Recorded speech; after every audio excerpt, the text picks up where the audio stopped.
Greetings and welcome to the audio commentary for Frightmare from 1983. My name's Nathaniel Thompson from Mono Digital, and once again, I'm very happy to be sitting here with Tim Greer. Hi, Tim. Hello, Nathaniel.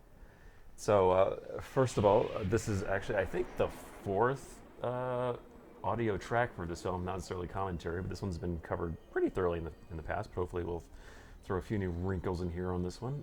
Say, what more can we add at this point?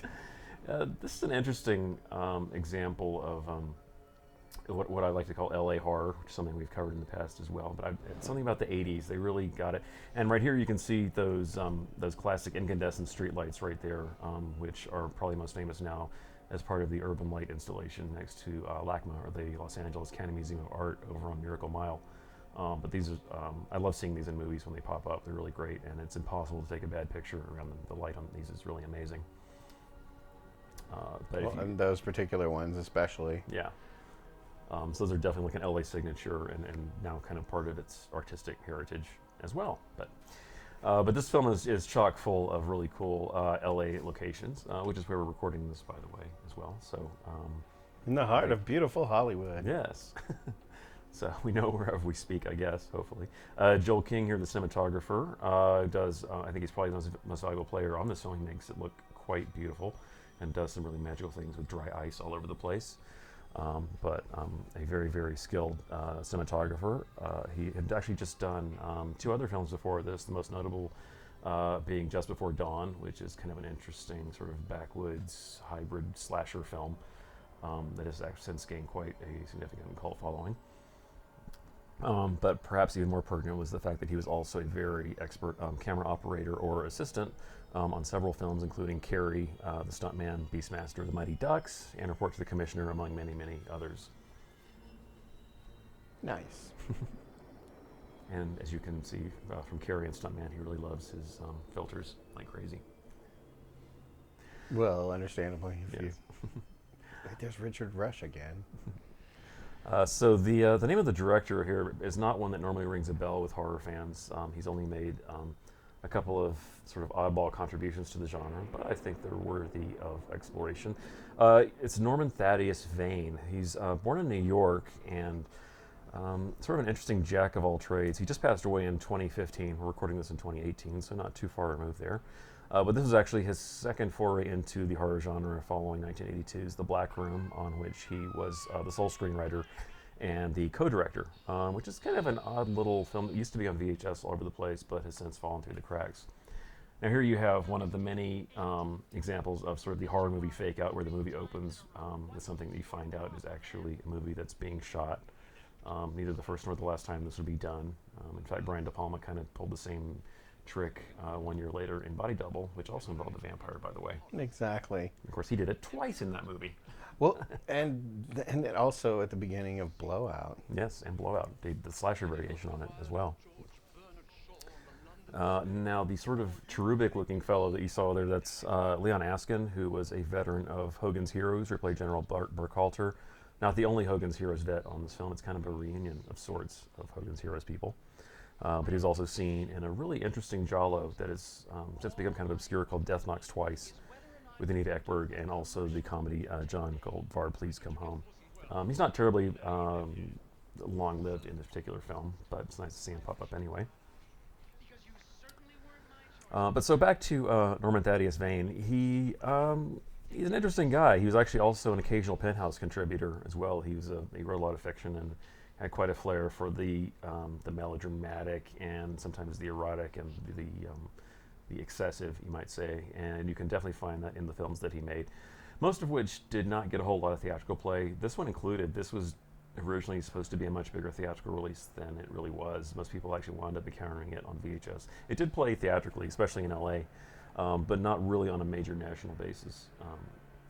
Yes. And but I think he brings kind of a nice amount of flair to this film. It definitely feels a little bit different, and you have to love a film that opens up with a horror after chucking a guy right off a banister. They don't waste any time Just getting a your nice attention. little nudge there. That woman's scream at the beginning is so unbelievable that I thought that's why he was saying cut at the beginning. Also like Blowout. Exactly. Then it was just like, oh, it's gonna be like that. No, it's not. uh, But among Vane's other films, probably if you like this film, the one you may want to check out, it's a little tough to track down now, but it used to be on VHS all over the place, is one called Midnight from 1989, which features Lynn Redgrave playing a very over-the-top horror hostess in kind of in a similar sort of more comedic vein to what you see in this film. And of course, we now have to talk about the gentleman who is the star of this film, which, as you may have already realized, is also known as the Horror Star. That's a title that it was originally shot under, that was most widely distributed in America as Frightmare. In the UK and some other countries, it actually was shown as the Horror Star. The Horror Star. But that is Ferdinand Maine, also known as Ferdy Maine, if you're a fan of Roman Polanski's The Fearless Vampire Killers, which is still his most famous role. And by the way, all this footage you see popping up here with Christopher Lee, that's from a movie called Uncle Was a Vampire. It's kind of a marginal little Italian comedy that he made when he was over in Europe making a lot of films back in the 60s. But I presume it was probably considered to be in the public domain, so they could use it really cheap instead of actually trying to use Hammer Films. But, it works well enough, I guess. And Christopher Lee was actually originally approached to star in this film, but it wound up being Ferdy Maine instead. But you can tell this is sort of an homage to all the sort of classic horror stars. Probably most obviously Bela Lugosi with the cape. Of course, he was long, long gone by the time they made this. But you still had Vincent Price kicking around and Christopher Lee, and Peter Cushing. Yeah, and Peter Cushing at the time. But Christopher Lee was the one that they went for. But it's interesting they went for Ferdy Maine because he's not someone who carries a lot of horror baggage, even though he did his fair share of work in the genre. When you think of horror leads, first of all, he's normally not considered a lead actor anyway, but in a way, it kind of makes for an interesting choice in this film because he is sort of his own thing and he doesn't have all these associations with him. So in the long run, maybe it was a good call. It seems good, yeah, because you just draw a picture of him as him. Yeah. So now, actually, he did actually cross paths with Christopher Lee quite a bit over the years, though. They were buddies, and they had first appeared together in a Terrence Young film called One Night with You back in 1948, and they made 5 more films together, including The Magic Christian, and on a totally different level, Howling 2, Your Sister is a Werewolf. Oh my lord, he's in that? Yes, he certainly is. But if Ferdy Maine looks familiar to you horror fans, it may also be because he played God in the linking segments from the immortal horror anthology Night Train to Terror, which is one that we all know and love. It was cobbled together from 3 essentially unreleased or underseen horror films that were chopped together in an anthology film. But he plays God on this train with a bunch of punk rockers. It's just complete insanity. But he's if you look at his credits, I mean, he was an insanely busy actor. He did tons and tons and tons of television work and film work. After he relocated to America after a little sojourn in England. He was originally born in Germany, but his family fled because of the impending threat of the Nazis because they were Jewish. But some of his other films in the horror genre include The Vampire Happening, which is a really bizarre German sex comedy, but again, where he gets to slap on some horror trappings again, as well as Warlock the Armageddon, and one of the craziest sword and sorcery films of the 80s, Hawk the Slayer. And on a different level, of course, he was also in Barry Lyndon as well. Yes. Which of these does not match? Thanks for mentioning Hawk the Slayer and Barry Lyndon in the same sentence. Yeah. Which might be a commentary first, I think. I would hope so. And I'm distracted by young Jeffrey Combs. Yes. Well, yes, I guess we should talk about Jeffrey because this was his first really significant role. It's sort of to get the chronology straight. This film was actually shot in 1981. You'll notice it even has a 1981 copyright date, but it wasn't shown until 83. So it kind of falls in a strange place in Jeffrey's career because he shot this before some other films where he had bit parts, but this was a pretty significant speaking role. But after this, he shot a brief but really funny bit in Carl Reiner's The Man with Two Brains with Steve Martin and Kathleen Turner. He's one of the 2 attendants in the hospital who decides to do some Valentine's decorating on Kathleen Turner's nether regions. But of course, after this film came out, it didn't really lead to anything major, and he went off and did more stage work. In fact, it was when he was doing a play not long after this came out that he was discovered by a casting agent, and of course was cast as Herbert West Reanimator in Stuart Gordon's classic film, a part that he went on to reprise twice. And I assume that's where you first encountered him. Yes, definitely. And I think I love that picture in the background. That I don't strange know what, photo. what is going on with that? that photo. It looks like Jim Morrison's body with his face put on it. Yep. But Jeffrey Combs is someone I've always had a soft spot for since I was a kid and I saw Reanimator. He's, I think, one of the last really great living horror stars. We kind of live in a different age now where you don't really have, I guess you'd say, sort of mainstream horror stars the way that you used to. Christopher Lee dying off, I think, was really the last one of that generation, so you don't have these sort of titans anymore. The closest thing we probably have living now would be maybe Jamie Lee Curtis, I guess. I was going to say maybe Yeah. Jamie Lee Curtis, but her work has But I mean, she sort of expanded beyond that so much. right. I mean, she took such a long break from horror for so many decades and sort of distanced herself that I'm not sure that it quite qualifies. But certainly, our preeminent scream queen, absolutely. But you do have these sort of cult favorites who are kind of below the radar. They're not on the same level as people like what they're riffing on in this film is sort of the major, much loved horror star that everybody knows, your Lugosi's, your Karloffs, your Prices, which we just don't have anymore. But you do have the sort of the cult ones. You have your Bruce Campbells or your Jeffrey Combs or all the scream queens like Linnea Quigley and so on. So they are still out there, but it just doesn't have quite the same cachet that they used to. No. Well, yeah.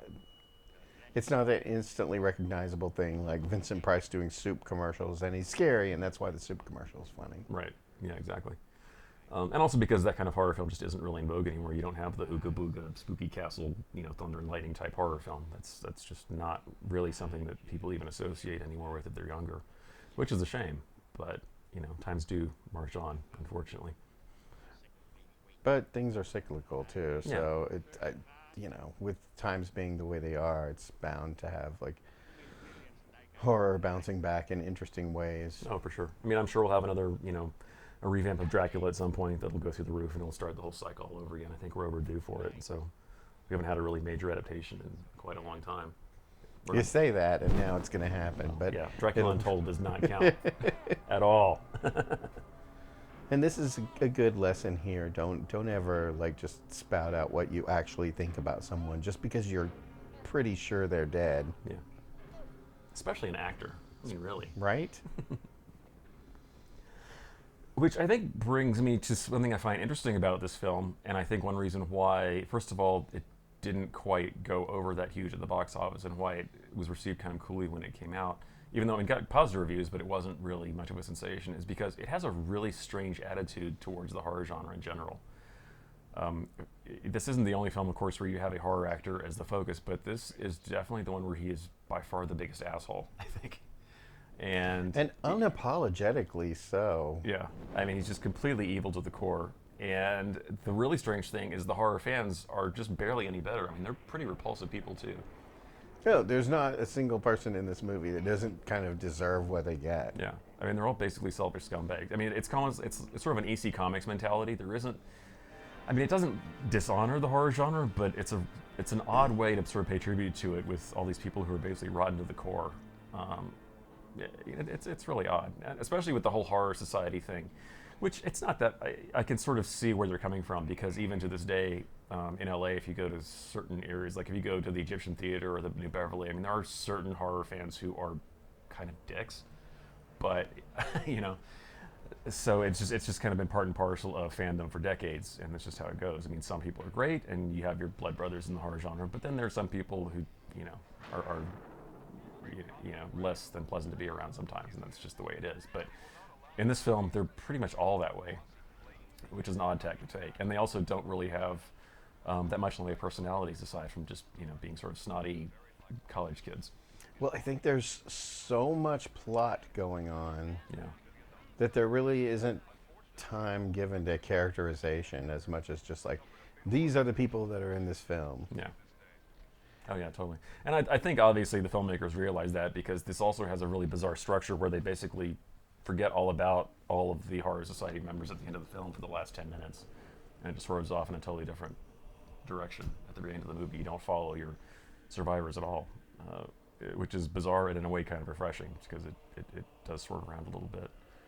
You'll notice the guy in there with the beard behind the hat. That's David Del Val, who's a long-time fixture in the horror community. And in fact, if you want to know more about Freddie Main, he actually, he and David Dakota did a commentary for the American version where they go into great depth about Freddie's life and career, far more than we could ever cover in 87 minutes here. So if you want to know more about him, I would suggest you check it out because it is chock full of good stuff about him. You can also spot David popping up in a movie called The Offspring, also known as From a Whisper to a Scream with Vincent Price. He's in there at the beginning. So once you've learned to spot him, it's pretty obvious when he turns up in the background. And he's also responsible for providing some of the artwork that you see in the film, some of the poster art later in the house. And this is all just about as low rent Hollywood as you can get, this whole scene here. It's kind of awesome. I love it. Mm-hmm.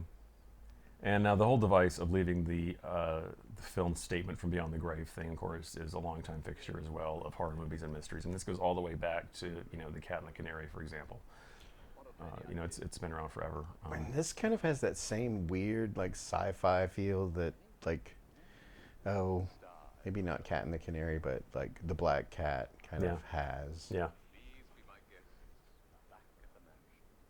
Look how amazing the clarity is for that video. Right? It's beautiful. It's like looking through a window. Let's just stay here and watch a movie. And I should mention that also this is a film that did not look very good for years. If you've actually had the chance to see a print, it was very cheaply struck and doesn't look that great from the prints that were circulating, and the original video release wasn't much better. But thankfully, it was given a fresh remaster a couple of years ago and looks much better. So I think it's a lot easier to appreciate this kind of rich gothic look that it was going for. Yeah, I think I saw bits of it on VHS, and it just looked awful. Yeah, it's pretty terrible. Now, this was shown in theaters by a very short-lived outfit called Saturn International, and they didn't even live long enough to put it out on VHS. It was released by Vestron instead, which led to one of the most utterly confusing bits of release coincidence, I think, for horror VHS fans, especially us who were like horror kids at the time, because this came out on VHS from Vestron, and some editions had the familiar artwork with the skull, with the hand and the knife, which was just flat out cribbed from the Amicus anthology from Beyond the Grave. And around the same time, there was a company called Prism who owned another film called Frightmare, which was made earlier, actually significantly earlier, by Pete Walker. It was a really fantastic British horror film. No connection to this one whatsoever. But in order to avoid confusion, they released it through Prism under the title Frightmare 2. So if you actually rented those two back to back, it was a really baffling experience, to say the very least. Since they're entirely disconnected from each other. 100%. And the fact that Frightmare 2 was made way before this Frightmare. So had they stuck with the horror star, it probably would have avoided a lot of confusion. But Frightmare is a cool title, and I guess they didn't want it to let it go to waste. And here we go to this tacky mausoleum. I love the neon, which I think is described in the commentary as being like amazing. This beautiful neon. I'm like, no. It is memorable though, and it's very 80s. It certainly is. Just imagine the groundskeeper having to we got to remake that neon again.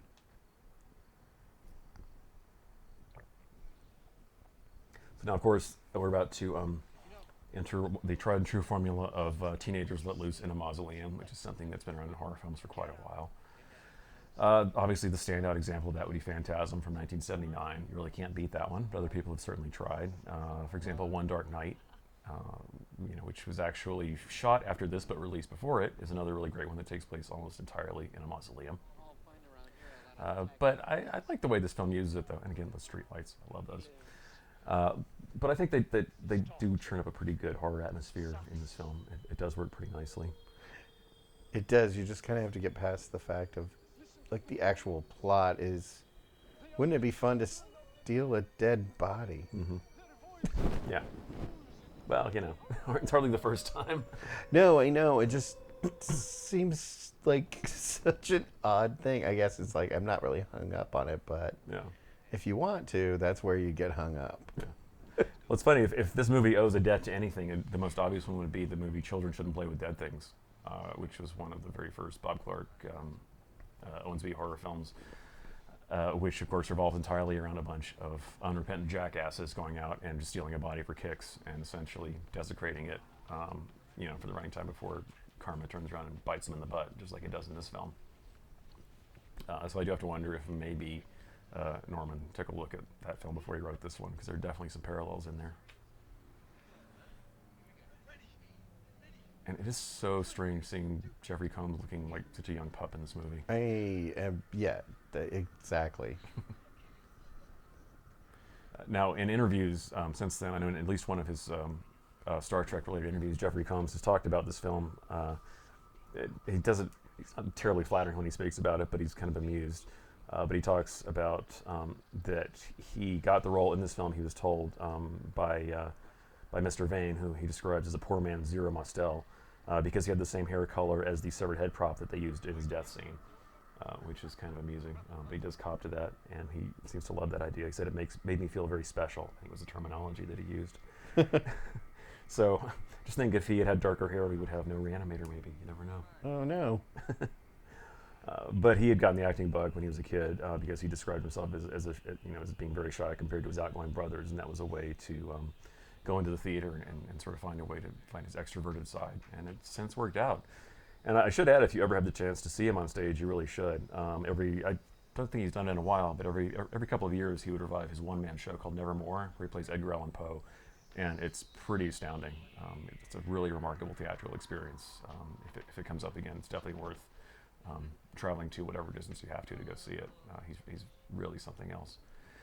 And of course, he's had a good long horror career ever since then. He's been very friendly to the genre, naturally. I mean, he's been in everything from I Still Know You Did Last Summer to The Frightmares and several Stuart Gordon films, including Castle Freak and From Beyond. So. Oh, and I love his vocal work as the Question in the DC animated Justice League. Yeah, he's done a ton of vocal work, lots and lots and lots of animated projects over the years. It is fantastic. Yes. And with that voice, how could he not? And he does his own stunts. Into this bizarre hodgepodge of a mausoleum. This mausoleum is built for one guy. Yeah. Oh, and then neon. It's a plaster of Paris nightmare. And that TV projection screen. Mm-hmm. It's funny how the neon decor didn't last much beyond around 85 maybe. I'm trying to think when that actually started phasing out. I think they kept trying to hold on to it because everyone had paid for so much of it. Yeah. But about 88, 89, it was. Is that the end of it? Yeah, I think so. As soon as everyone's plastic palm trees started deflating. Yeah. And the skinny ties started going away. Away with skinny ties. Rolled up shirt sleeves on short sleeve shirts. Oh, my, I do declare, y'all have come to my mausoleum. Now, the mausoleum itself is actually the one set that they really built for this film. They used pre-existing houses for the rest of it, but this was actually constructed at Raleigh Studios, which is still standing and a very busy and thriving lot right here, not far from where we're recording this in LA. But those sound stages are always bustling with TV shows and movies and events and everything. So feels like they just pulled Crystal Carrington out of that pond in the background before they shot this. Or right before they fell in. Yes. Cat fight. Oh no, the door's closing. But if you look at some of the other houses, you will still see, if you drive around LA, particularly Beverly Hills and Hancock Park, there are houses, the main two houses they used in this film. The most prominent one being Greystone Park and Mansion, which is still a pretty big attraction with that exterior that you really can't possibly miss when you go by it. If you've seen this film, you'll see it right away when you're driving around. The Wrench House is another location as well that they used in this one.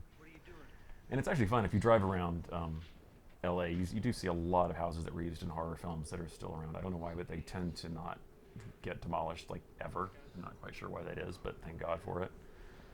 For example, just within blocks of each other, you can see the houses where they shot What Happened to Baby Jane, A Nightmare on Elm Street. Or if you go to Pasadena, you can see the Halloween house. It's That's true. Yeah, it's really fun if you're a horror fan to drive around here and just kind of look for locations, because they do look pretty much the same. Although the Baby Jane house, and they mess with the facade, it kind of looks a little different now. A little bit, but you can still tell. Just visualize some bars on the windows. And, it's all good. A crumpled note in the Yeah, I driveway. was going to throw a note in the driveway. Go find her. Everybody's littering. I'm sure it happens all the time. Like, stop it! Like, my sister is crazy. What's really confusing to me was like at the beginning when Ferdinand Maine dies. It's really unclear. Like, it just looks like he's pretending to be dead Yeah. and gets up and then gets in the coffin. He's like, "Oh, I guess I'm dead." Yeah. And then you're like, "I guess he is dead because now there's a funeral." And now we come to the section of the film I like to call "Weekend at Ferdy's." Ba-dum-bum. Ah, it's terrible.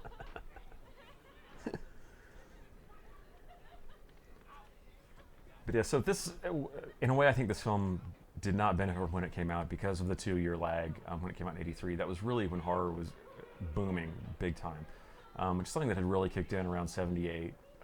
Obviously Halloween and its successors and Dawn of the Dead, of course, had really brought things to a new level at the end of the '70s. But the '80s were really, really hot, at least up until around '85-ish. And this was really the peak. And Frightmare doesn't, it's odd because it's sort of half slasher film, half supernatural film. And it definitely has a foot in the tradition of non-slasher films. I mean, in the shot alone, you can see the Count Yorga poster behind him, and you have all these other posters staggered around for things like Zombie, for example. And so it doesn't really even acknowledge slasher films much at all, even though And Hills Have Eyes right there in the background of that shot. So, it's odd. God, I love looking at these posters all over the place here. This is so cool. Right. It's very they it's just so ran through like somewhere and just put them on the wall. Yeah. I mean, it looks like they just raided Hollywood Book and Poster and just went nuts with the decor here. It's great. But so you have these sort of body count scenes in here, and that are sort of slasher-ish, but the tone of the film isn't quite there. It's a hard one to pin down. Well, I think you nailed it with the EC Comics kind of reference because it does feel like it's pulled from that Amicus kind of like, Yeah. Oh, that poor man. Well, he doesn't get as bad as Jeffrey Combs does later, though. I know, but still, like, with the bird. Yeah. We had moved on to aluminum pop-top cans, though. But yeah, this is just like the most obnoxious horror society ever. But just to give you an idea, so by the time this film came out, I mean, it was a really crowded field. Some of the other films that came out in '83, just to give you a taste, for example, and they weren't really slasher films. The slasher film was big, but, for example, you didn't have a Friday the 13th film they actually skipped over this year. So they were kind of dabbling in other things. You had a few slashers popped up. You had Sleepaway Camp, for example, which is, an all-time classic. Now, of course, that's its own thing. Right. And House on Sorority Row, which is more or less a slasher film. It's kind of a sort of a gothic revenge film, too, in a way. And Psycho 2, for example, which definitely has some slasher elements in it. But the rest of the horror films that year, were definitely trying something a little different. You had things like Cujo, The Hunger, The Keep, Twilight Zone, the movie, Something Wicked This Way Comes. You had Videodrome. And probably the closest spiritual film to this would be Strange Invaders, which is also kind of a throwback sort of 50s sci-fi and horror films, alien invasion films, and it has that, that kind of odd sort of 80s tinge look at the past, which is also what they're trying to do with this film as well. Although with more sympathetic characters, so. Yeah, well, and Strange Invaders, it does have the same kind of feel as this one does, where it's just kind of like enamored of the past. Mm-hmm. So now we're recording this in 2018, so what's interesting is that the attitude that this film has about horror films of that era is now what we're seeing done to 80s horror films now. So almost every horror film coming out now has some kind of 80s tinge, whether it's like a John Carpenter style synth score or old school practical effects. I mean, obviously, it seems like almost every horror film now is tipping its hat to something like The Thing or Halloween or things like that. It's pretty much constant. So now we're sort of another step removed from what this film is doing. We're it's like you're looking at this film, which is looking at past horror films instead of being in the middle of what this film is idolizing, which is the golden age of Hollywood horror. But now we're not doing that anymore. Now it's 80s horror that we're looking at the same way. Well, we're like right in the middle of a time period where things like Stranger Things have become really popular. Mm-hmm. The remake of It, which set itself in the middle of the 80s, or even Ready Player One, which is just a series of orgasms happening across the 80s. Right. Yeah. Yeah, so I wonder how long this whole 80s craze is going to last. It'll be interesting, because if we're going by this, it'll be another, 4 or 5 years maybe, I guess. We'll see. And then we'll have to deal with people like making 90s reference things, which is like, I don't know. But the 90s horror is a little tougher to put on a pedestal though than 80s horror is. Right? I mean, although, I guess the farther we get away from it, the easier it'll be to look back at it. Yeah. No, there's certainly highlights, but I mean, it doesn't have that same consistency. I mean, you can objectively say that. I mean, it was a pretty awful kind of lull in the middle of the 90s where really not much was happening at all. Well, you had In Dreams. Yeah. Oh, of course. Well, Speaking of Frightmare.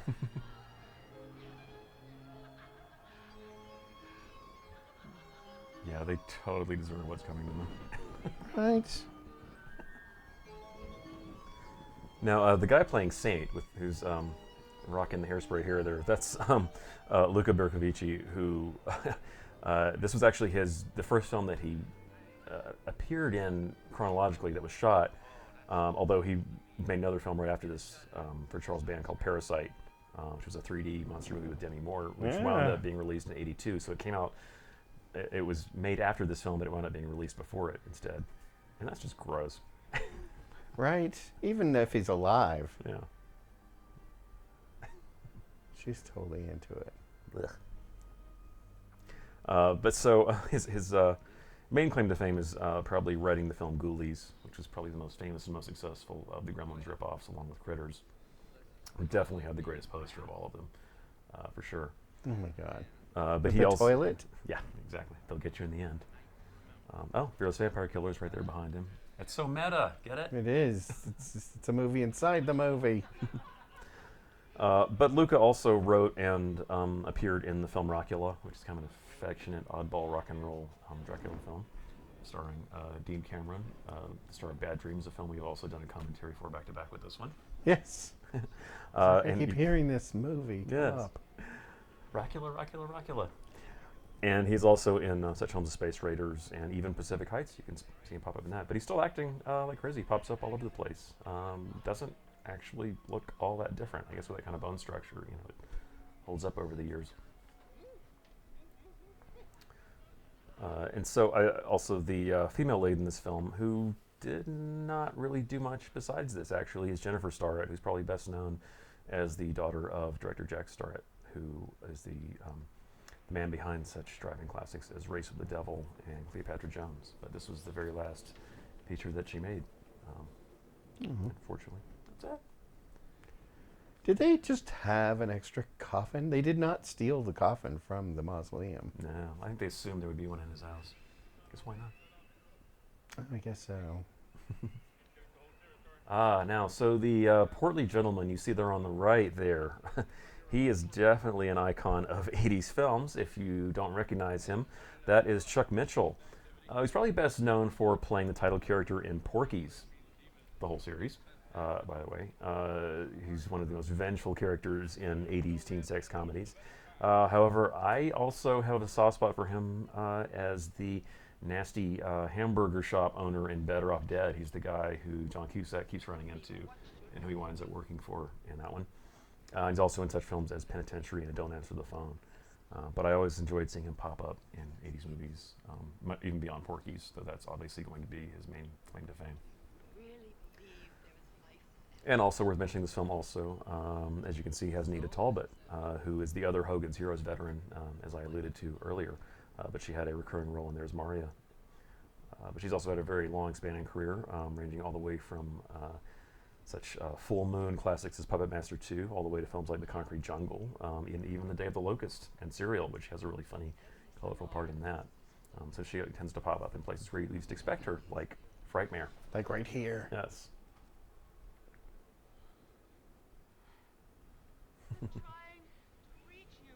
I love hemi-psychic scenes. Oh my God.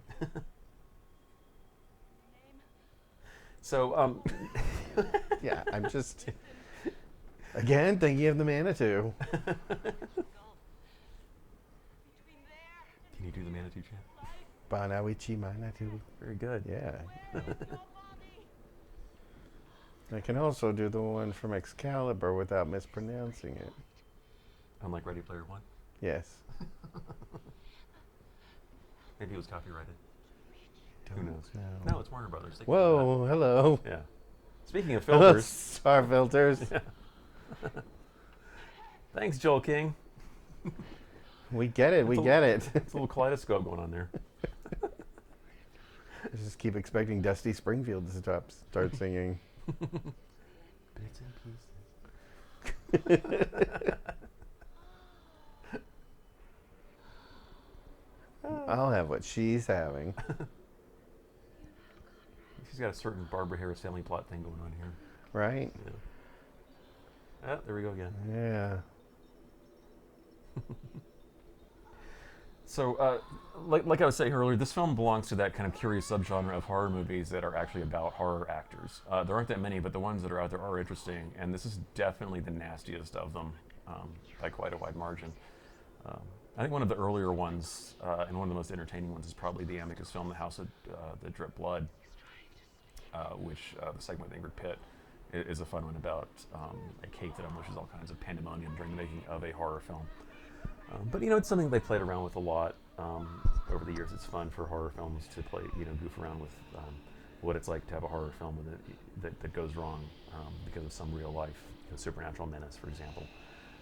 Probably the most affectionate one that I can think of would actually came soon after this one, which would be Fright Night. Roddy McDowall plays Peter Vincent. Oh, which is lovely. Yeah, which is a great. There's a famous monsters shout out we just saw there. We'll get to that in a second. But yeah, I think Fright Night is sort of, in a way, sort of an antidote to this film. Even though Peter Vincent is sort of a coward in it, he ultimately comes around and is definitely, I think, the most interesting and multi-layered example of how these the horror actor was treated in genre cinema at the time. Well, you get that great, he doesn't believe it, but then he does. That coffin was empty when they came up the stairs. Mm-hmm. Oh, you and your continuity. Sorry, I'm really terrible at spotting those kinds of things. So that was a pretty glaring one.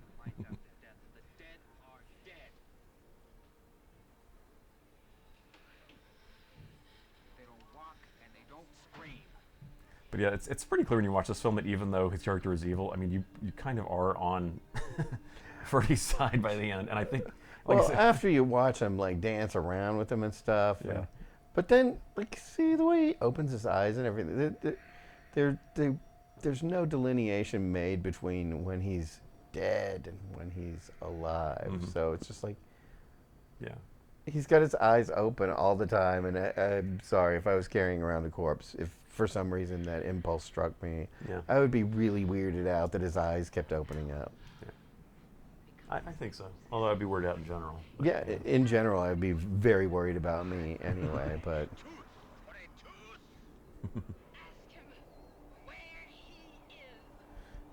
it's not his fault. Right. He didn't get up and run away.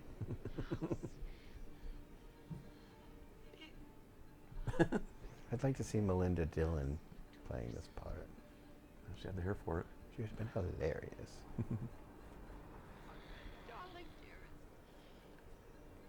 Yeah. No, I was just going to say she has a certain Elizabeth Ashley quality. Oh, for sure. So now, since nowadays the trend is to sort of classify this one as a slasher film, but in essence it is sort of in the tradition of films about a bunch of teenagers going into an old dark house / graveyard / whatever, and getting into all sorts of trouble. Which again, I think One Dark Night, again, which I mentioned before, is the closest one since it is mausoleum oriented. But there are plenty of other ones out there. Hell Night, for example, I think is a really solid example of how they kind of merged the slasher template with that idea.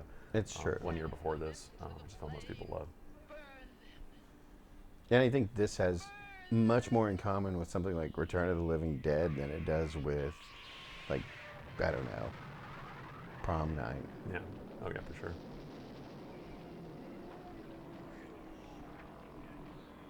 And since we're on comparisons, I should also mention another film about horror actors that would be a good companion to this. It's really on point. Is the film Madhouse with Vincent Price, which was one of the later AIP films that he made with them, which is also quite an interesting one. That was made in '74, so quite a bit before this. It also sort of reminds me of Theater of Blood in a way. Oh yeah, yeah. Except for that's much more cohesive. Well, yeah. yeah, just by design, it's much classier. But, Well, yeah. it goes without saying. I think it's that the revenge in it is so much more specific. Yeah. But, you can tell Freddy was really having a lot of fun with this film. Well, he's the star. Yeah. And I mean, he himself was quite proud of it. He really touted his role in this film, despite his misgivings about some of the more gruesome aspects of it. And it does get pretty gruesome coming up very soon. It does. I wondered if he had misgivings about that. Yeah. I could totally see Christopher Lee doing this movie and then not talking about it. Yeah. Yeah, I believe the tongue scene was kind of a bit at the point of contention when they were doing the film. As I believe it was originally supposed to be a little more explicit than what we actually see. But I mean, if you're in a horror movie, I mean, you live for doing shots like this one, Right? Although also I would be like, can we get some fans back here so these curtains are blowing, please? But this actually kind of does have like a classic AIP kind of look to it. I think. I mean, look at this. These shots here. They're really nice and atmospheric. Oh yeah, the setups are really nice. Mm-hmm.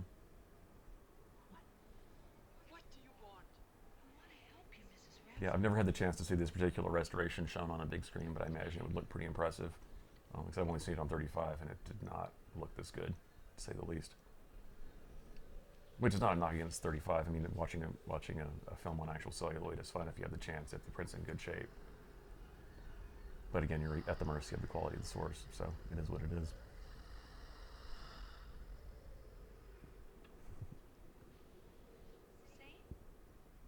So now, of course, you have to have the obligatory sex scene here.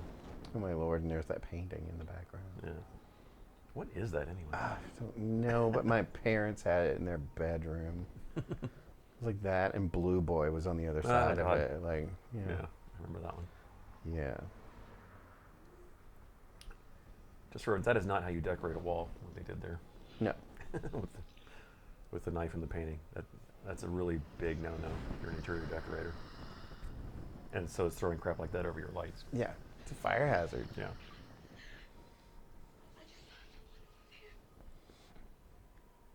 I vaguely saw a shadow on the door, and there's 10 other people in the house. Now, this is basically a slasher scene. Just the setup.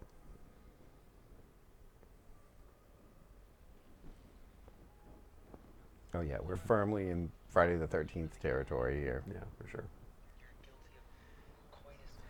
So now we should talk a little bit about just where the state of horror fandom was at the time, because when this was made, this was really the absolute apex of things like Famous Monsters, which you saw earlier, which was sort of Ori Ackerman's baby. He was the sort of grandfather figure for the monster kid community at the time. And Fangoria magazine was incredibly popular, and you had even things like the short-lived Twilight Zone magazine, was all over the shelves at the time. And even Starlog, for example, was getting kind of more horror tinged around that time.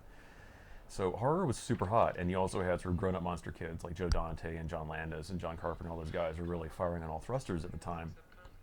So it was an interesting time, I think, if you were a horror fan, because it was almost a glut. It was just more than the market could actually bear. There were so many films coming out that if you just blinked, titles would fly by before you could even catch them. So in a way, it's a good thing and a bad thing. Not unlike what we have now, of course, with streaming, because now you have horror movies popping up online constantly. Well, I was going to say, now it's all accessible to you, but yeah. I was living in a tiny town in Texas, which had one movie theater, so I never got to see any of these things in the movie theater. Mm-hmm. You had to wait for VHS to be invented. Yeah, I couldn't see this till VHS came around, because I was growing up in Georgia, and I couldn't see this film on the big screen until much later. But occasionally, my parents would never let me go see an R-rated movie. Yeah.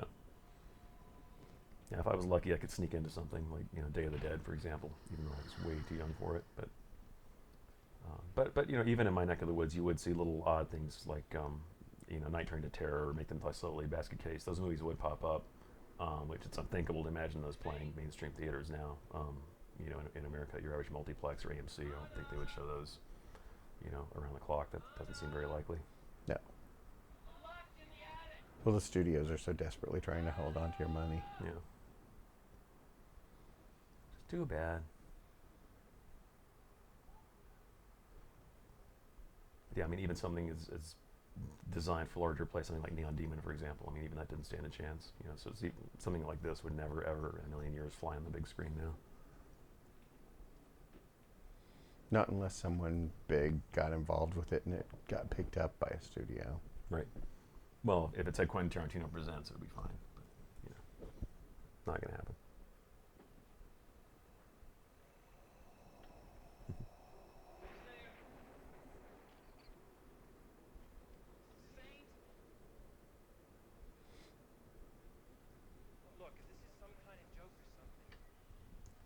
I'm all nervous and I know what's going to happen. Now, in a way, I think because of the way the film is sort of like, it's a little bit jokey. It's not a full-out pastiche or anything, but it is kind of nudgy and a little bit retro. So it is kind of a shock when the blood really does start pouring in this one. It is true, because up till now it's been kind of pulling its punches. Yeah. And then it definitely does not. That's true. Like, even the earlier stuff with, like, all the threats in the mausoleum seemed kind of harmless. Mm-hmm. Oh, I'm going to lock the doors. No, you're not. I'm going to stick a shoe in there. And But everything gets quite a bit darker from here on in. Yeah. Well, especially with the ambiance, I mean, you got the cobwebs, the fog, and everything. So it's not, you're not really expecting to suddenly see, you know, decapitations and blood squibs all over the place and tongues getting torn and things like that. It's, yeah, it's a bit of a shock. I think it's also like, he's not a ghost. Obviously, he's a physical being walking around. Otherwise, why would he hide in the bookcase? Yeah.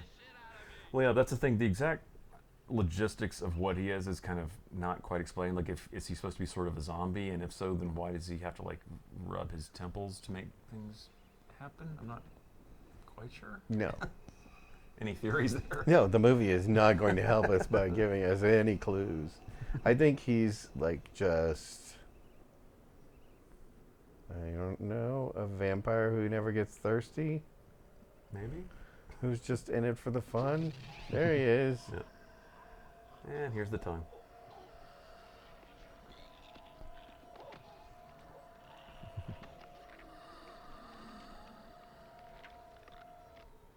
Now, it's worth noting that that's not even close to the most explicit tongue-tearing scene around. Oh, Herschel Gordon Lewis. Yeah, Blood Feast did it first in graphic detail. That's all I could think of. Yeah. Like, well, it's no Blood Feast. And well, and even Mark of the Devil, that was kind of the main selling point for that film. Even down to the poster art is the whole, like, the witch inquisition scene where they tear a woman's tongue out with metal pincers. So it is interesting that by the time you get to this film, they actually wind up showing less of it for some reason than what you saw in the 60s and early 70s. But it's still pretty nasty. Yeah, I mean, it's definitely not anything I would volunteer for. Yeah. Now, around the same time this film came out, or actually just right after it, I believe, there was a TV show called Darkroom where they pulled a similar gag with an episode called Catnip, which originally climaxed with a shot of a cat tearing an actor's tongue out with its teeth. And apparently that was too much for NBC to handle, so they ordered that to be snipped out. And actually creates like a pretty big continuity gap at the end of the episode. But so... I guess it's interesting, like, every time they try to do tongue tearing around this time, within this 2-year period, they wind up having to sort of hold back a little bit. And I do like the gag of the, with the dumbwaiter here and how the bodies keep piling up. It's kind of a neat little visual device.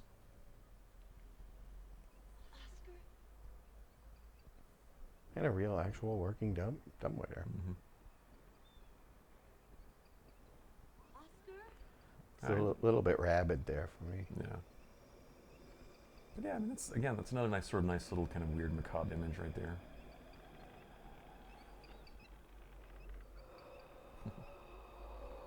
The first time I saw this, I thought that this was the fraternity house, and I'm like, why is the fraternity house so weird? Mm-hmm. I'm like, of course it's not. It's his house. Right.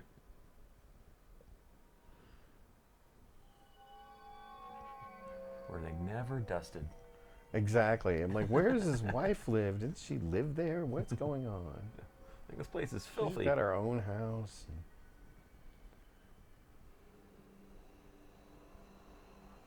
Yeah, I don't think logic is necessarily something you want to bring in too heavily into this film. No. You won't get very far with it. Because at least all the lights work and the fog machines.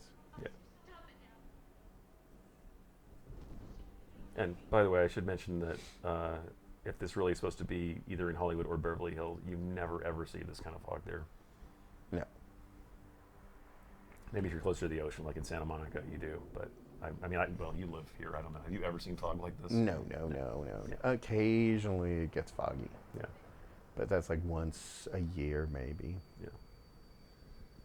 So yeah, so it is kind of amusing just seeing all these familiar, by the way, LA locations just drenched with all this dry ice. It's kind of funny.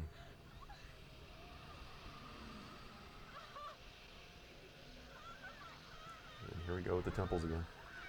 Yeah.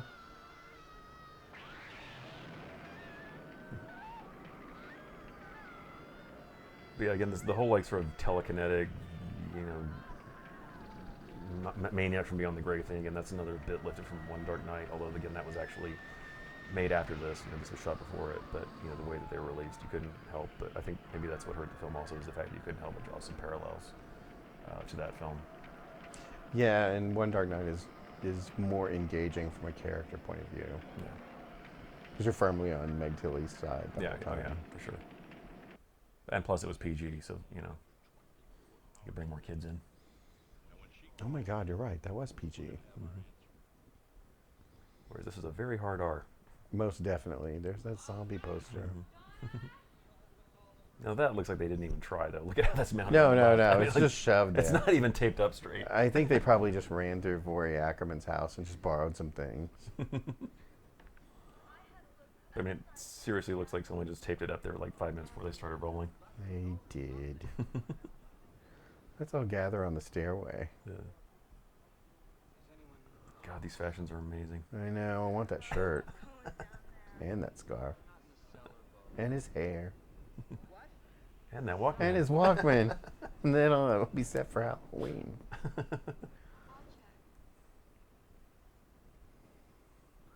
With that poster in front of her, she looked like she was at, giving a sermon. Especially from that angle, yeah.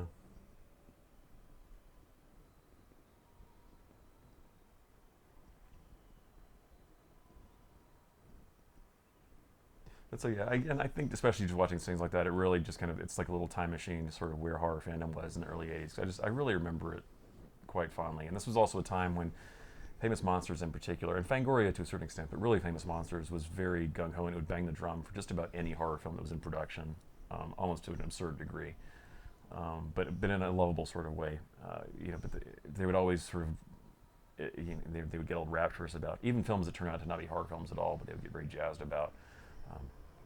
Well, Fangoria would do that too. Like the Deadly Spawn, which is like a thing they devoted a whole issue to, which like I never even saw until like 20 years later. Well, that was the problem with Fangoria and Famous Monsters, is that you never quite knew when a film would really get released, if at all. So they would publish these photos and have these appetizing stories about films, and sometimes they just didn't materialize until like a videotape would pop up years later. Probably the most famous example would be Night Warning, which actually took home some awards, and it got a ton of coverage, and Famous Monsters was just slobbering all over it, and it just didn't show up. First of all, they couldn't decide what to call it, if it was Butcher Baker, Nightmare Maker, or Night Warning, and they kept going back and forth, and finally it just turned up on VHS, and it turned out to be a great movie, and I love it to death, but if you wanted to see it on the big screen, unless you caught one of the test market areas where it showed, you were really out of luck. Or things like Mausoleum, for example. Famous Monsters just, went nuts promoting it, and it just barely showed. You hit a few drive-ins and a couple of screens here and there, but chances are, if you weren't in those specific areas where they wanted to try it out, again, couldn't see it. So. Well, as opposed to like today, when if you make a big noise about a movie, everyone's going to see it because there's so many avenues to put that out there. Yeah, thankfully.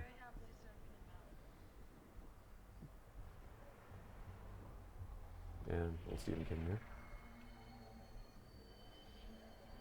But in a way, we're kind of back in the same boat, because if the film isn't big enough, then you really have no shot to see it on the big screen at all. Yeah. I mean, you can see anything pretty much. It'll pop up on streaming or on Blu-ray or DVD or whatever at some point. At some point, yeah. Yeah. But if you want that audience experience, you're not going to get it. Although, given it's kind of a crapshoot as to what kind of audience you're going to get now. Sometimes it can be great, sometimes it can be unbearable.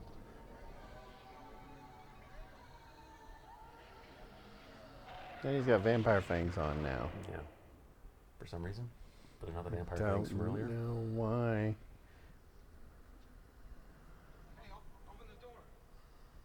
Does his little manservant ever show up again? No, it's gone. He disappears from the film like the dog in Blood Simple.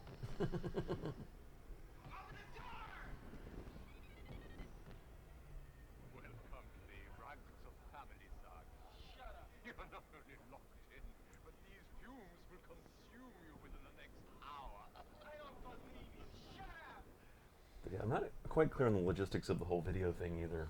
No. Like how these were timed, or is he controlling this now? How the Sound edges. like kinetic? And why is he there? Wasn't he at the house? And why is he Yeah. at the mausoleum? And the edges of the screen keep morphing as the video goes on. Yeah. Anyway, it's all good natured ribbing. I do like the film. It's fun to sort of ponder the. It's just, you know, you have to ask. The internal logic is fun to sort of dissect in this one. When you're committed to talking through the movie, you're going to ask some uncomfortable questions. Right. Like, why is there a sofa chair outside? We're a very posh horror society.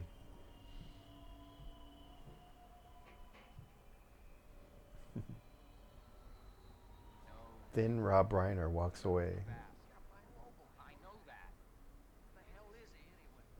Theater blood. It's in the price, yeah, right there. No, I really like the color of that shirt. Mm-hmm. It matches the lighting. I love it. Ow, it's hot. Not anymore.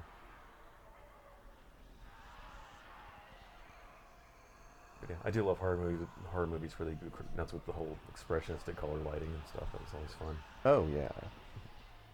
That's what keeps like all those Hammer films so like fresh. Mm-hmm. It's like every time they restore them, the colors get more garish. Mm-hmm.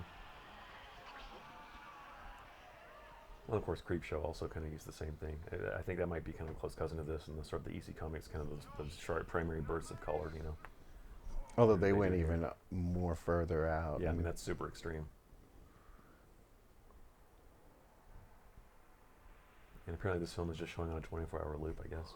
Well, yeah, it's the one movie we got. Mm-hmm. And this was from a period, again, when a lot of films, especially European horror films, were presumed to be public domain, and so they were pretty much fair game. You had companies that anybody who could get their hands on a print, they could throw these out on VHS or show them on TV or whatever. It was really common. I mean, you had, it seemed like things like Night of the Living Dead and Dementia 13 and Alice, Sweet Alice. I mean, anybody could show those back then. Well, yeah, I think the 80s gave us our first, like, widespread lesson on what's public domain. Yeah. Those crappy prints of Charade circulating for years. But yeah, I mean, several of those films have been reclaimed since then.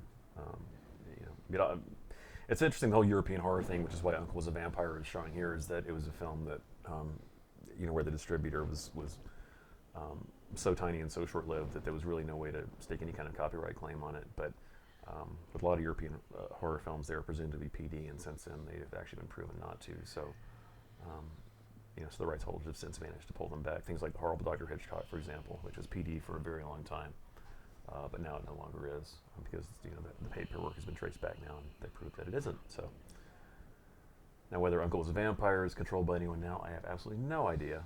But I guess we'll find out if it ever comes out on Blu-ray in some crazy special edition at some point. Yeah, I've never actually seen it. Yeah.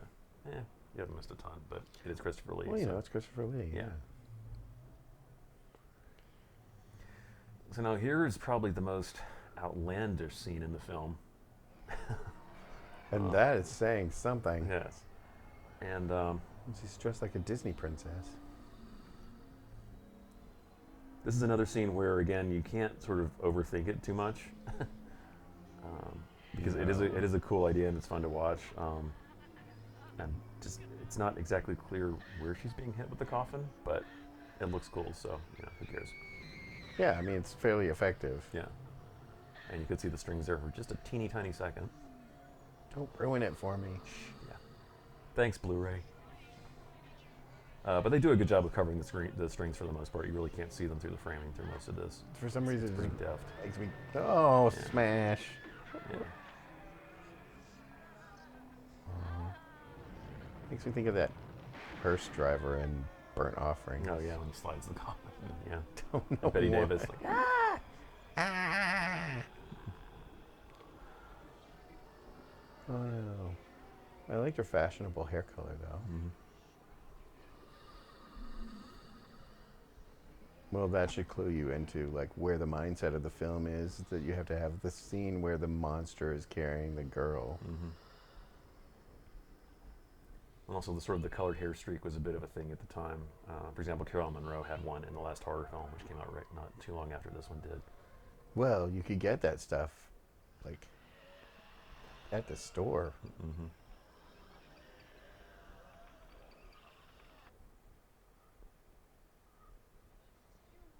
But yeah, that was quite a thing for a little while. I think my favorite one is probably Heather Langenkamp, where she does the sort of the gray streak in the first Elm Street film. Yeah, or Jo Beth Williams in Poltergeist. Or yeah. That's the classy one. That's the classic, yeah. None of the blue stuff. No. Look at Jeffrey Combs pretending he can smoke. Or Madeline Kahn and Young Frankenstein. Mm-hmm.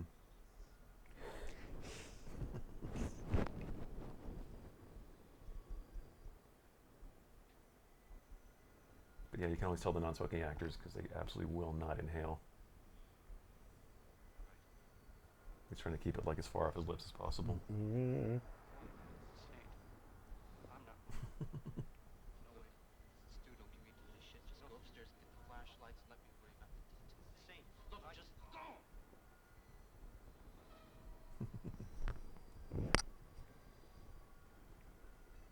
Go. And then there were 3.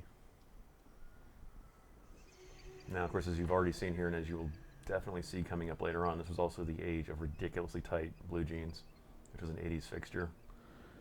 Actually, Yes. I kind of wondered like how people actually managed to like get in and out of them sometimes. It was pretty ridiculous. But that's when people actually had like body shapes that you could see. Yes, you could. Well, and I remember that jeans just fit that way. Yeah. Yeah, it was a totally different cut back then.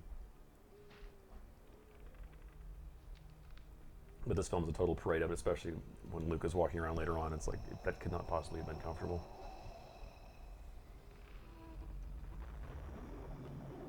They came off the rack that way.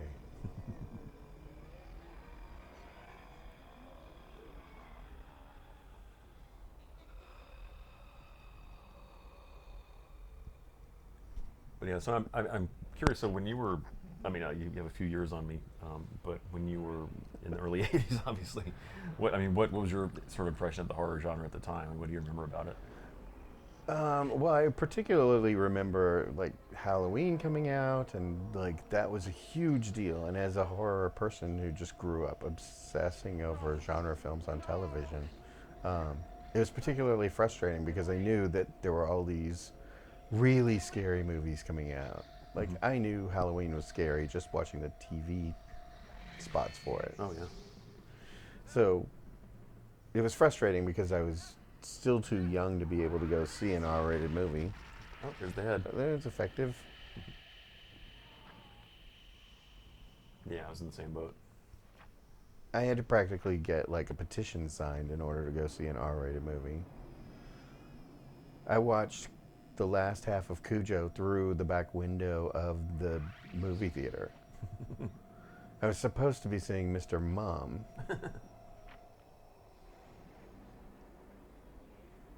Oh, poor Jeffrey. No. Probably makes him easier to carry. Mm-hmm. Now, coming up in a second, we have probably my favorite shot in the film, which is right here. This is Yeah, nice. I love this shot. That's great. Is that actually? That's actually him. Yeah, that is him. He's Yeah. doing a great job of staying perfectly still there with his, bird pecking at his head. Because the first, it's like, wow, that head looks real. Yeah, it is. It is. The things you do for art. Let a bird sit on your head. Yep. Ugh. And that's why I'm not an actor. Oh, Goodbye, Jeffrey. nevermore.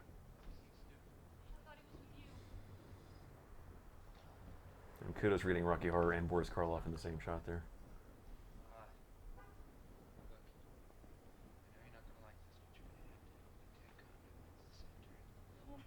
So as I was saying about skin tight jeans. Oh. Yeah, no, I mean, I was definitely aware of all the horror that was going on, but I didn't actually get to start watching it until it started, showing on HBO. Yeah. Well, and as you saw from the brief glimpse in here, this was also when Stephen King was really exploding. When he was at mega popularity, and he was the #1 writer in America at the time. Oh, I had every Stephen King novel. Yeah. And in fact, if you were too young to see R-rated films, Stephen King was kind of the way you'd go, because all you had to do was just go pick up The Shining or Cujo and just read them. There were no age restrictions. Oh, for sure. And the books are actually way more extreme than the movies were. Oh, definitely. I think one of the first movies I ever saw on VHS was The Shining. Yeah. And I did not care for it. What? I did not, because it wasn't like the book. Also, I was sick, and I'd never seen a film shot on Steadicam before, and I was sitting way too close to the TV, and I got motion sickness. Yeah, that would do it.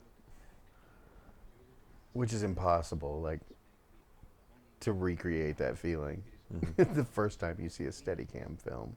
Dad can come back to life. Yeah, that was kind of a novelty at the time. Yeah, movies just did not move that way. Mm-hmm. But now it's so, standard. TV shows look like that. Mm-hmm. You look at something like Legion that's pulling off Kubrickian camera moves every episode, and I'm like, oh, okay. No big deal. I think once Scorsese got a hold of it too, everybody was doing it. So. But yeah, I don't think anyone's actually topped The Shining though, as far as that look goes. No, and of course, I don't want to leave it there because I want to say, like, I have since reevaluated that film. Yes. Well, I hope so. Almost definitely now. I would say it's one of the most terrifying movies ever made. Yeah. It's okay. It's pretty good. That Kubrick guy, he's going places. So only just now does she find out that people are dead, Mm-hmm. which is pretty late in the game. Speaking of camera movements, you'll notice it's interesting how this film is sort of a combination. Some of the shots are, you have these sort of handheld shots like we've just been seeing here. Handheld. Yeah. I wonder if that's like a zombie reference. We saw the poster and you've got like the hand covered in maggots. That's definitely a little Fulci moment there. But anyway, so you'll notice that a lot of it has sort of a very classical sort of composition to it. Everything's sort of rock steady and very formally composed, and then you suddenly have these sort of jerky handheld shots. It's an interesting decision. I think it kind of works, sort of.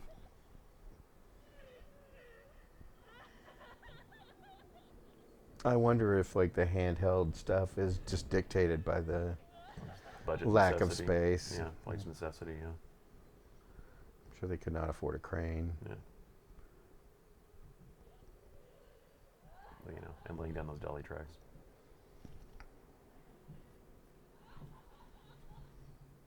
Although I guess the rigs must have been getting smaller by this point, was they used a Panaglide in Halloween. Yeah. Well, I mean, yeah, that's the thing. It was a convention by this point that if you were making a slasher film or any kind of horror film, really, that you would have those kind of mobile shots kind of roving through the house and that kind of thing. Whereas in this film, it's not really so much. Yeah, there's just like a couple of subjective camera moments, but even then, they're not necessarily tied to another point of view. Yeah.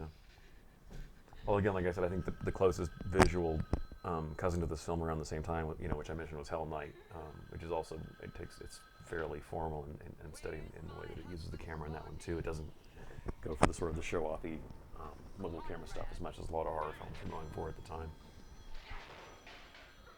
Which may also be because, again, you don't have the whole mass killer thing going on in either of these films. No. Whereas in something like Halloween or Friday the 13th, the material lends it to that, where you have the POV shots roaming around, Halloween, of course, doing it more artfully than Friday, but I love them both in different ways. Yes. They both have seats at the table.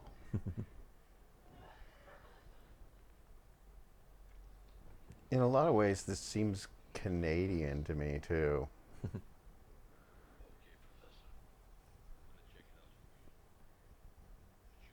Oh, the cop scenes, for sure.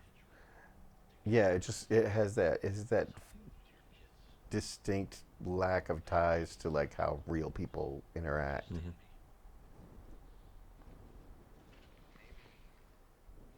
Which is also sort of Bob Clarkian in a way. Yeah, I guess that's it. Like, I guess there's just some of the shots that seem so Black Christmas to me that it makes me feel that way. Mm-hmm. Well, it's interesting because these sequences also are kind of lit a bit differently than the rest of the film too.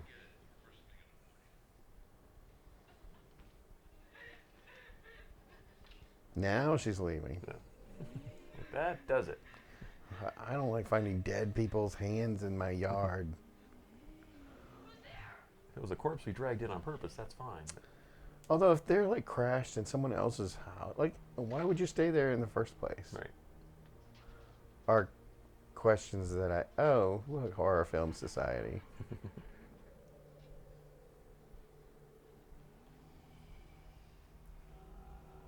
And they're a really well-funded and appointed society. You would have so few members, don't you think? Right? They have a car and everything. Meanwhile, in Paris,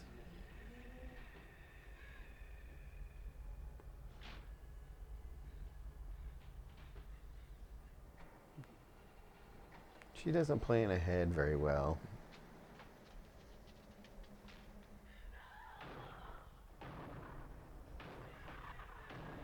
Now, the whole like meta horror aspect of this film is also interesting to sort of parse out. You have to figure out exactly where this film exists because, as we've just seen, we have pictures of we saw Christopher Lee in Horror of Dracula a couple of shots back. We've seen Karloff and all these guys, and we haven't seen a poster for one of Birdie's own films. So you have to wonder exactly why would a horror actor, especially one as unbalanced and temperamental as he is, why would he have a shrine to other horror actors in his house? But or is it just for general love of the genre? Yes, I think that's one of the things that made it confusing to me as to whether or not it was his house. Yeah. Because it seems like he's the kind of person who would have the big, giant, haunted, mansion-y looking portrait of himself hanging over the stairwell. Right. It could just be a lack of ability to fully art direct the movie the way you want it to. Mm-hmm. Yeah, I mean, it is visually cool, and I'm glad that they went that way. But if you think about it, it's odd that someone of his temperament would decorate his house that way. Seems a bit peculiar. Certainly, like the last person you would think would have a full cheap poster tagged onto his stairwell. Or The Hills Have Eyes, for that matter. Oh, yes.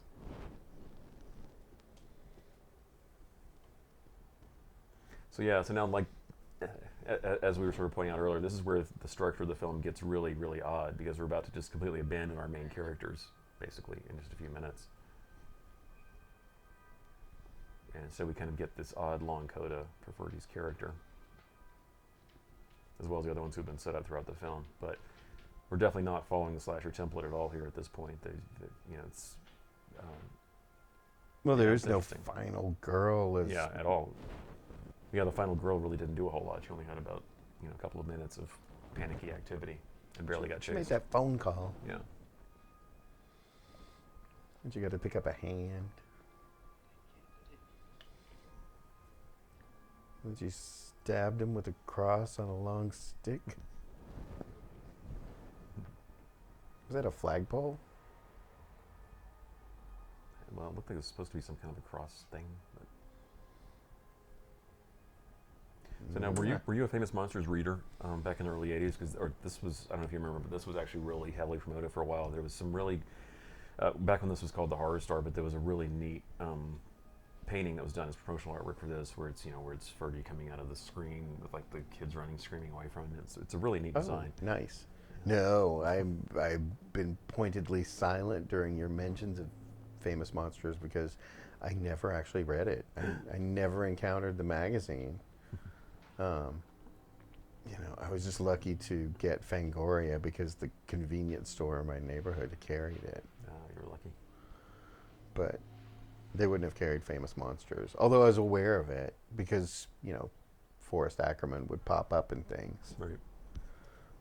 See, I was lucky that almost every drugstore and grocery store around me carried both magazines. Although Famous Monsters, they would always have like propped in front of Fangoria, so that all you could see was the name of Fangoria behind it, and they would always kind of cover it because they always had really bloody covers. Yeah, there was always gore all over it. Yeah, like they didn't want to freak out all the kids and everything. I got in trouble for bringing an issue of Fangoria to school. I can imagine. Yeah. So then I learned how to keep it hidden in my Trapper Keeper. Oh yeah, we all learned that trick. Or put it inside an issue of Starlog Mm-hmm. Or National Geographic. or Cine Fantastique because that sounded fancy. Ah, yeah. Oh yeah, forgot to mention them too. That's another big player back in the day. Yes, people used to read magazines.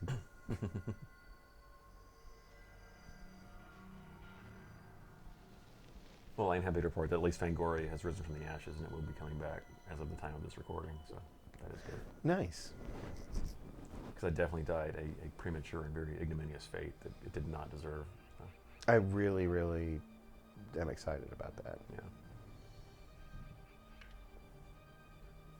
But it is interesting, especially thanks to magazines like that, and for films like this, even with a film like Frightmare, where you necessarily did not have the chance to see it when it first came out, but these films did sort of crawl into your DNA in a sense when you were a kid. Even if it was just a photo that you saw, it would imprint itself on you, maybe in ways you didn't realize at the time.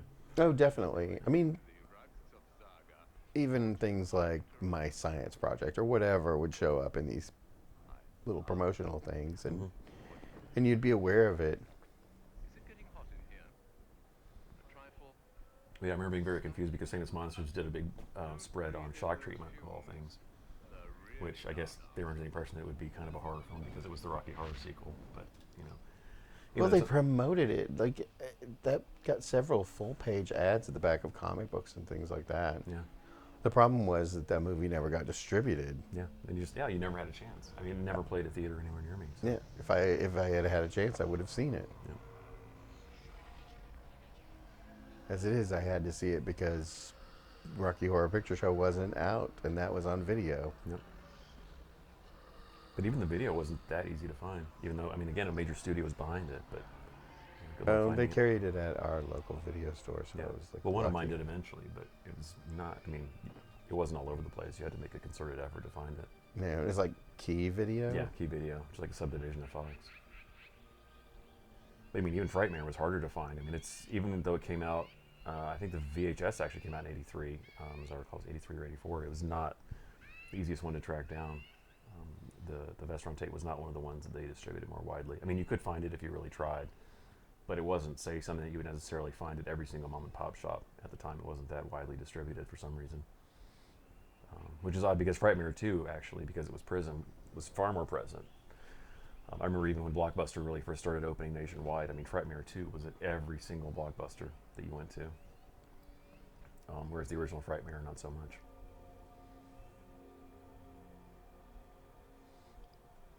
So Della Morte de l'Amore for a second there. Yeah.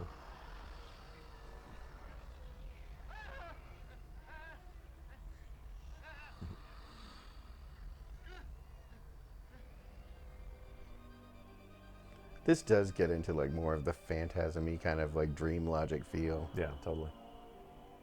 That was gorgeous. Mm-hmm. The sun shining through the cross. Yeah. Like, I mean, I actually really like all this stuff. I kind of wish they'd done a little bit more of this. I think this is actually really interesting. Yeah.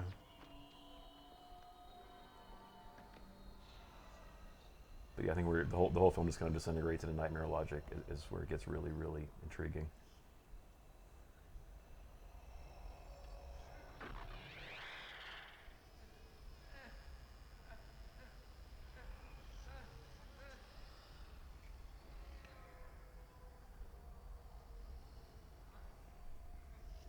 Is this somebody's kitchen?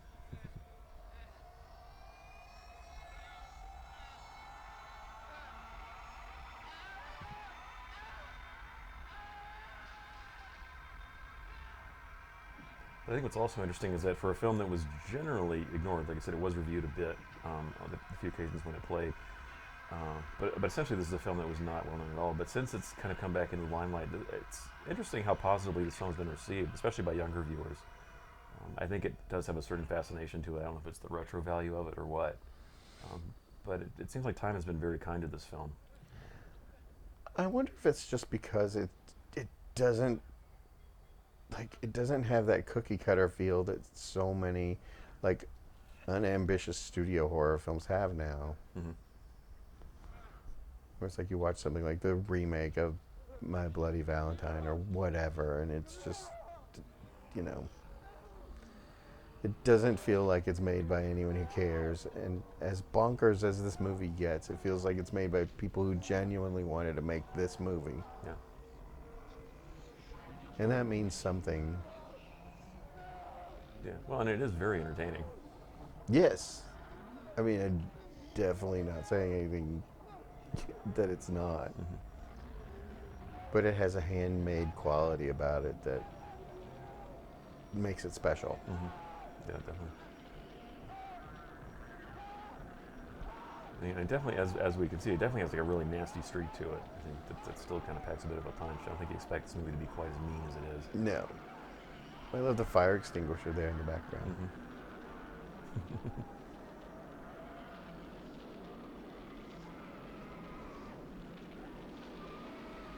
That's horrifying. Yeah. Pretty much. Although what's interesting is that even with all the horrible fates in this film, I think because they're essentially jackasses anyway, the film doesn't ultimately feel as nihilistic as some horror films have in more recent years. Like the Friday the 13th remake, for example, is one which is so utterly mean-spirited, and I just felt like crap when it was over. Whereas this one, I think it's just sort of the weird, surreal quality of this one is why it doesn't really come off that way. It doesn't feel as just as grim. It's mean and has a nasty streak, but it doesn't make you feel terrible. Yes. I agree with that. It has a theatrical quality that kind of removes it from that. Yeah. Like it doesn't feel quite real. Mm-hmm. It never becomes like, straw dogs in Hollywood or anything. Yeah.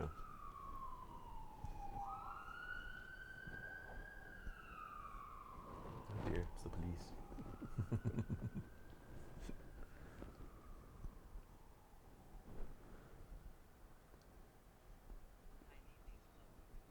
But yeah, so now here we are in this final stretch of the film, and like I said, this is not really where most '80s horror films would have wound up. But what we've been watching for the last few minutes in this whole period here, it's just it's a little different.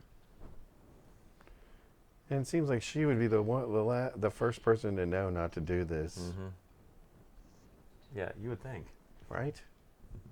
Although, why is he just laying there, letting her do all that anyway? Mm-hmm. Biding his time. We'll see how far she'll go.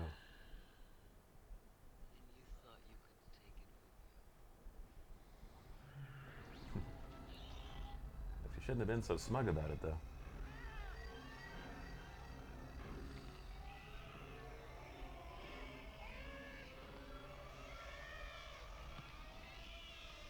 Talk about a pretty awful way to go. Right. Well, the disappearing, reappearing money thing is, whatever. Well. But, I guess having an actor shove it, any further than that down this road would be, Yeah. good. No.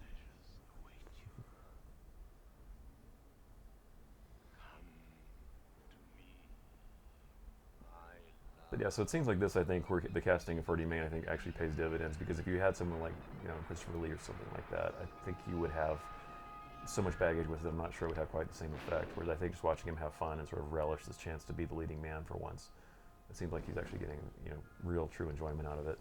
Oh, for sure. It's nice to see him get that opportunity and just tend to, see him really run with it. Mm-hmm. And yeah, I think you would come to it with much different expectations. Mm-hmm.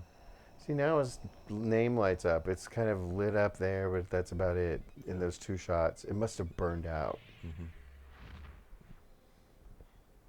And this whole finale here is totally EC Comics. I mean, this could totally be a Tales from the Crypt story, basically. So I think that's where its heart really lies. Yeah. Oh, much more so than with the Friday the 13th or whatever.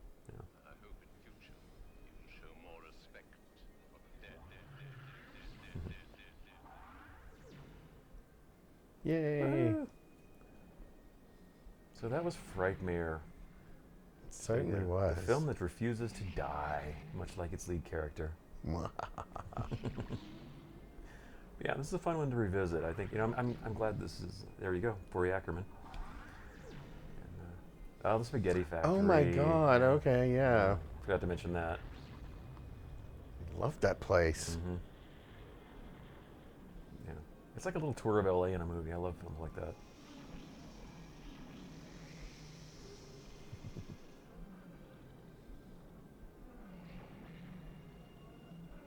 And this No. fire effect is great. Yeah.